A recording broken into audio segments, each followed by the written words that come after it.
Collingwood Commission Flats, 1978. A lovely mother's going to pay her daughter's heroin habit. She gets to the house. She says, I'm Kath Pettingill. I'm here to pay my daughter's heroin habit. And then next thing you know, pow. All I have in this world is my balls and my word. And I don't break them for no one. Do you understand? Rightio legends, Chaos Chronicles, and we're back again with another video. And so today we're doing a video on Kath Pettingill, aka Granny Evil, also aka Smurf. So if you guys don't know, the series Animal Kingdom and the movie Animal Kingdom is based on Kath Pettingill and her children. So yeah, so before we get into it, she is the mother of Dennis Allen, Victor Peirce, Peter Allen, you know, all of that bunch. And so, yeah, before we get into it, if you haven't already, jump down there, shoot me a subscription. And if you hit that bell icon, you'll never miss any of my clips again. And also, we do have memberships available. They aren't for everyone. They are paid memberships, and that will get you memberships only content. And yeah, you get to see content before everyone else, plus members only content. But all right, moving on, let's go. So Kath Pettingill, a very, very big name in the Victorian underworld in the 1970s and 80s and 60s, 70s and 80s, actually. So Kath Pettingill was born in the late 30s. She was a fairly older person doing what she was doing, but started off fairly early off as she started working in a strip club in Melbourne, and then very quickly moved into prostitution, and then very quickly started running brothels. And so it is very widely believed that Brian Skull Murphy actually owned one of the brothels that she managed in Richmond. So she managed brothels in and around Richmond. So obviously the same area where Dennis Allen, her very famous son, Mr. Death, and then also her son, Victor Peirce, that whole bunch, also very famous for the Wall Street police shootings. But yeah, she started off very low and then ended up, becoming kind of like, well, she's got a book out called The Matriarch. Everyone calls her the Matriarch. And so she literally became the matriarch of some of the most ruthless criminals that Victoria has seen. So, like I said, her children included Dennis Allen, Victor Peirce, Peter Allen, Lex Peirce.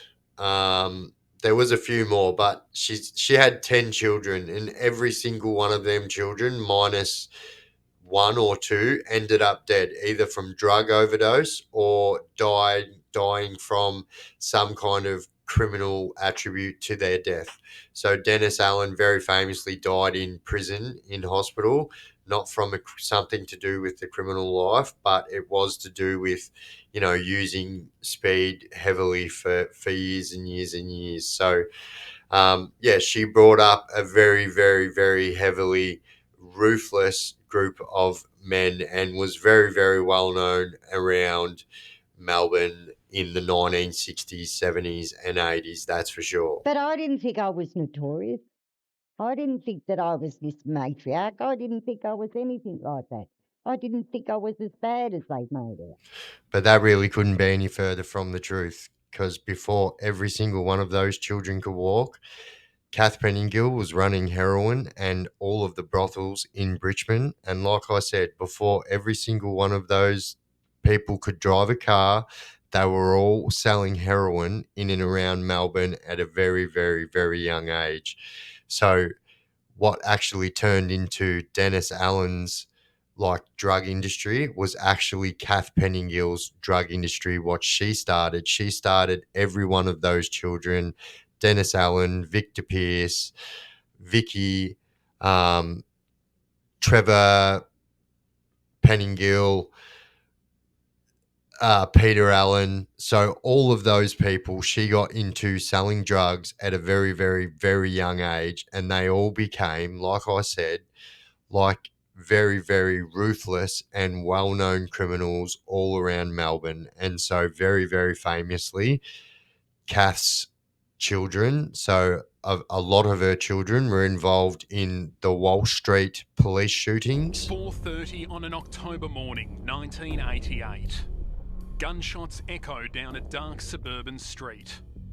A tragic and violent end to brief lives and brief careers in the police force. Shots that haunt police to this day. Absolutely fresh in my mind. So it's important to know that the killing of these police officers was a retaliation because earlier on that week, the police had killed one of their crew. And so this was a retaliation, a payback. And so they said, you take one of ours, we will take two of yours. 22-year-old Constable Stephen Tynan and 20-year-old probationary constable Damien Eyre. And you can't have people in those positions go off to work and be murdered, and there's no justice. 4 men were charged with the murders, including notorious gangster Victor PEIRCE and career criminal Trevor Pettingill. So they all very famously got charged for murder on that. And 2 family members went Crown witness. So Jamie Pettingill and Vicky Brooks. So Vicky Brooks was the sister of Victor PEIRCE and Trevor Pettingill, and Jamie was the nephew. And so they both went into witness protection and chose to go against the family. And then also very famously, both recanted their statement, but also very famously, Dennis Allen's wife was the key witness, and she actually started having an affair with one of the police officers who was looking after her doing the witness protection. And so she also very, very famously recanted her statement as well. And so all of the people that were charged with killing the police officers on this day had all the charges dropped, and they were released from prison on that day. All were found not guilty. There was pandemonium in the courtroom. Peter McAvoy and Victor PEIRCE turned to each other, half weeping, half laughing, while Trevor Pettingill and Anthony Farrell embraced each other, Farrell weeping so loudly he almost drowned out the other verdict. We think in a higher justice anyway. They'll get what they deserve, everybody does, and we truly believe that they will. Justice may not have to wait much longer. Victoria's double jeopardy laws, which stop someone from being charged with the same crime twice, are about to be altered. And once they are, the Wall Street shootings will be the first case reopened. But as I've mentioned in other videos before, that case was never reopened. It's still not reopened to this day. But that right there proved to be the biggest downfall on that family. So right before that happened, Kath Pettingill, like I said at the start, she went to actually pay off her daughter Vicky's heroin debt at the Collingwood Commission Flats. And so she rocked up to the house and she knocked on the door. They answered the door. They left the security door closed, and they said, yeah, what do you want? She said, well, I'm here to pay my daughter's drug debt. They just pulled out a 410 shotgun straight through the security door and went boof and shot her straight in the eye.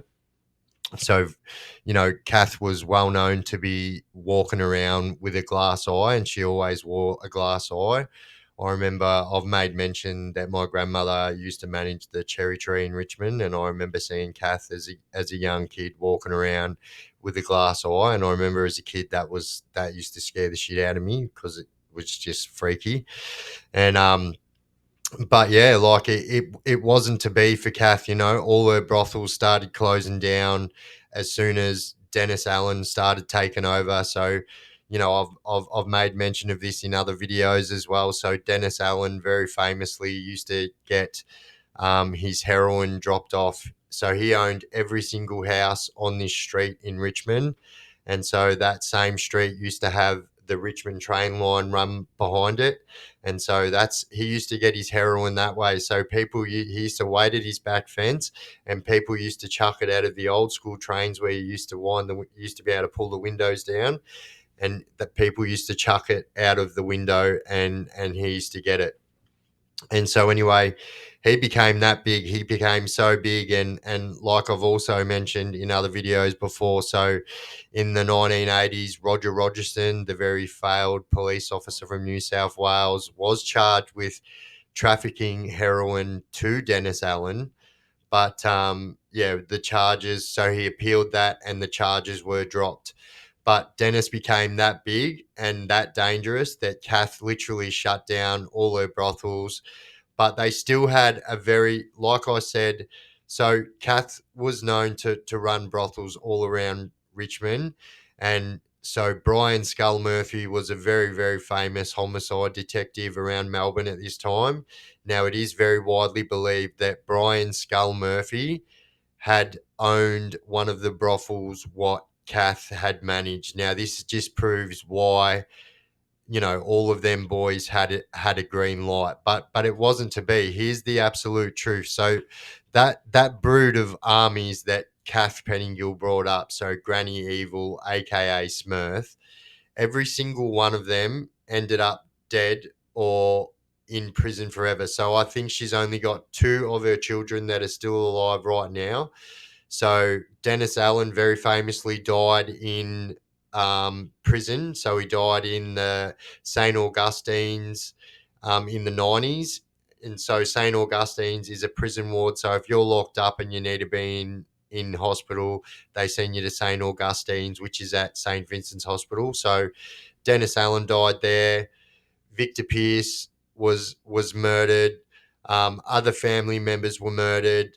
Other family members went into witness protection. So it just wasn't to be. But the absolute craziest thing is that the mother outlived every single one of her ruthless children that ended up becoming like Melbourne's underworld criminal elite and the most feared. Like they were definitely the most feared family in Melbourne at that time. And as much as Kath goes around and says that, she doesn't see herself as this, she absolutely sees herself as the matriarch of this family.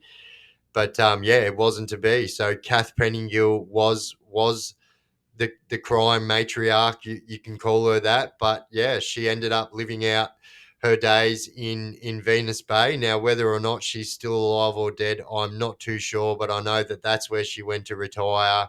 And she definitely deserves a place in our Underbelly's most feared section. So she was definitely a very, very, very feared lady, and had done a lot of prison time as well, and so was feared inside and outside of prison, and had equal amount as respect and equal amount as hate as each other. And so, but yeah, she definitely deserved a place in our Underbelly's most feared section before we move over to our Sydney section.